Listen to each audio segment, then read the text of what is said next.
Okay,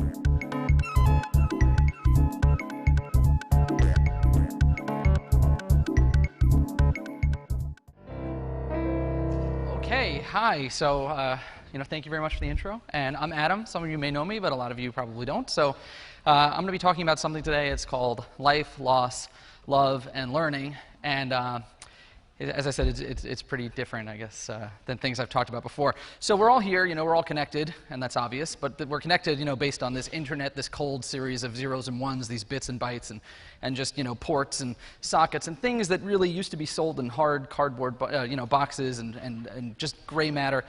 But it's really not about that. I mean, we all know the reason we're here is because of community and because of these connections in our community. So this is not a story about the internet necessarily. This is a story about boy meets girl. This is a love story. So love, as many of us would know it, happened for me in the same way it happens for many other people. Fell in love, got married, pretty lady. And like many people that get married, a year or so, or 2 years, or 3 years, we wanted to have a family. And that proved to be a little more difficult than we thought, so not pregnant, after not pregnant, after not pregnant, led finally to being pregnant. And it was the happiest moments. We were pregnant and everything's really exciting and nervous, and we did the things that most people that live in Long Island do. We drive over to the Barnes & Nobles.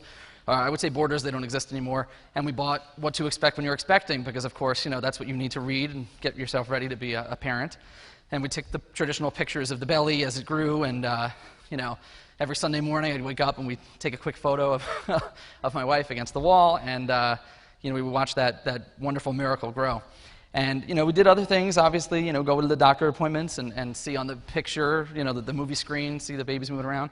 And we found out at a visit that it was probably the most exciting thing I've ever heard in my life. Maybe it's because I grew up in the 80s. I don't know why, but we found out we were having twins. As they called them at the time, A and B. So anyone that's had twins, it's A and B. And we quickly renamed them to Randy Harper and to Hunter Pierce. And that's my wife, who is really, really excited, obviously. I mean, we couldn't wait to have kids. Her shirt says, "My pod has 2 Ps." And, we did all the things, as I said, parents do. We would go to Buy Buy Baby, and we would shop out what things we wanted to get them from when they were going to be there. So I painted their room, and note the irony of the shirt. I worked here as a camp counselor for 1 summer. I loved the Y. I hated their camp. Sorry, I mean, it was a long time ago. So anyway, but I kept their shirts, and it made for good painting shirts. So I painted their names on a mural in their bedroom. And what happened was, their due date was December 1st, and with twins, we knew they were going to come a little early, but we didn't know they were going to come so early. So August 22nd, we went to a regular checkup with my wife, and they said, "You know what, we want to have you monitored just for a little bit because we think something looks a little weird."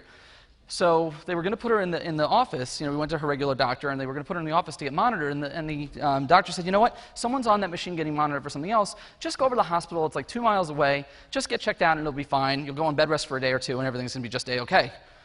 Well, no one could tell us what to expect next. And there was nothing that was going to prepare me for the just emotional roller coaster of the next couple of hours. What happened was they said they were going to admit my wife. She was having a little bit of contractions, but they were going to put her on magnesium. They were going to put her on bed rest, and she would be fine. She gave me a list. She's a lawyer. She gave me a very big list. I remember writing it in my iPhone, get me my contact lenses and my this and that, and my BlackBerry charger and all that.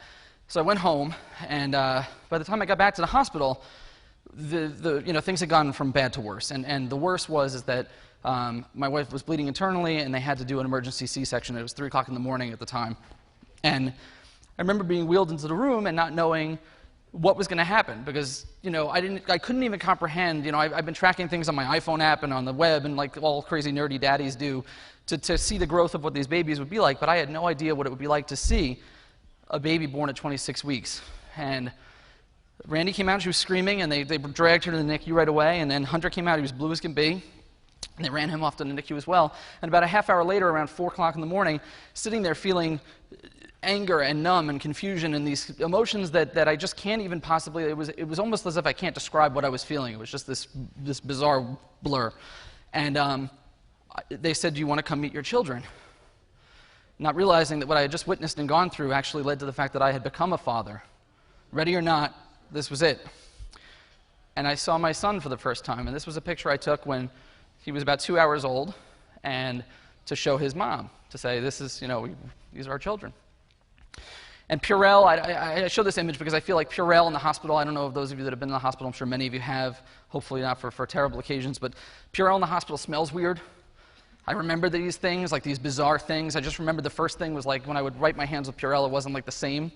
I know that's something weird, but you just remember little pieces of things. And we went home after 3 days because my wife couldn't stay in the hospital anymore because she was sitting in the maternity ward where these women were nursing their children, but of course our children were in the NICU, and we could barely see them because they were doing procedures and they were very, very sick. And so we went home on the third day, and I'll never forget, about 2 hours after we got home, we got a phone call from the hospital saying, you have to come back right away, your daughter's not going to make it.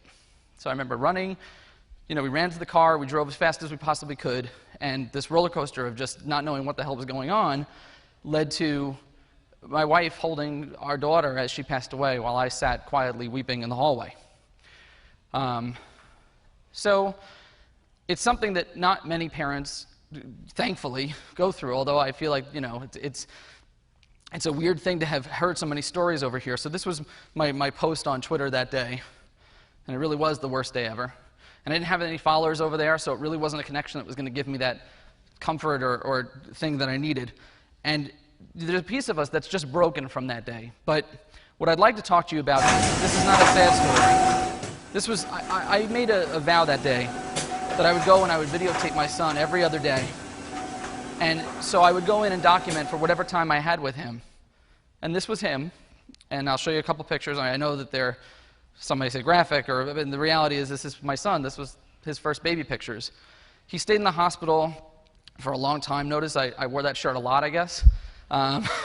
So they were good extra t-shirts, what can I tell you? But I read to my children. I read to my son the same way I'd read to him when he was inside my wife. But I would go and I would buy books. I was the teacher, so I would go buy books about Curious George and a puzzle piece, and as if this, month-old infant would know the difference, but I thought he would, so I did. I went home and I wrote a story. I wrote this thing called Hunter Bear, which became Little Hunter Bear. Wrote it out, printed it, and read it to him in the hospital. And the nurses said, could you leave that here? I want to read it to him again, and I want to read it to the other babies. And I thought that was really weird. They're like, and then after a couple days, like, you have to publish this. But I don't know how to publish things. I'm a teacher. I have a kid in the hospital. We've lost a child. Like, this wasn't my top priority. But one day I went on Google and I said, you know what? Let me just look up publishing. And then, that's when you meet the web again. That's when you get away from, like, the connections of Twitter and you get into that cold, hard zeros and ones. What the heck is going on? I have to sift through this. So I don't know why that's not coming out normally, but we're going to pretend that it did. And what that's a picture of is basically the fact that I found a connection. And I went to Guru, which is a freelancing site, and I just put it up there saying, does anyone want to draw pictures of my son? I'm not exactly sure what's going on, but we'll pretend that that's a connection being made. And I met this woman, Kelly Jarvis, who lives in Connecticut, and she's like, I'll be happy to do this for you, basically for free. I used to work for Disney. I used to work for all these companies. She had a website. I checked it out, and I'm like, well, you used to work for Disney. You used to work for, like, all these amazing companies. And she started sending me sketches like this.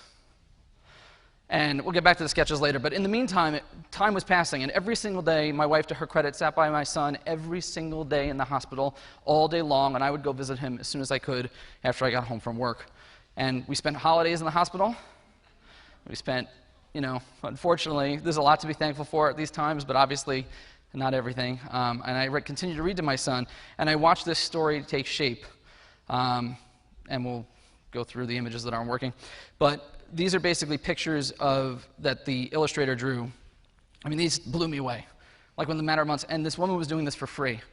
So the motive here is obviously I'm not writing a bestseller. I'm writing a book about, it was literally not even a book. It was something on Word for my son. And we were looking to get it published. And the idea was to get it published and just give it away to hospitals that had NICUs, to give it to kids that have siblings in the hospital, to parents that want to read to their kids. My son was in the hospital for 106 days. And then we had the best day ever. So in December, about a week after his due date, he came home. And I don't think we put the kid down for about 2 months. You'll see some pictures here. He was born at 1 pound, 10 ounces. The cheeks come from a thickener that we use for his food. So pardon the daddy slideshow, but he played Rock Band with me. We had a good time.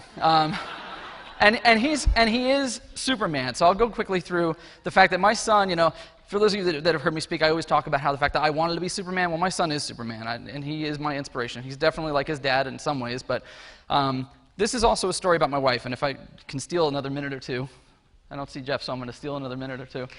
Thank you. So, thank you. So this is a story about my wife, and that's another connection that she made. My wife, who is not on Facebook, is not on Twitter, just joined LinkedIn recently because she's starting a new job today. Good luck, honey, if you're watching. So she started a blog that I found completely by accident called My Twins Worlds Apart. And this blog was just the most prolific, gut-wrenching thing, and I don't think it's because I went through the situation. I mean, I literally would read pieces of it at work and weep.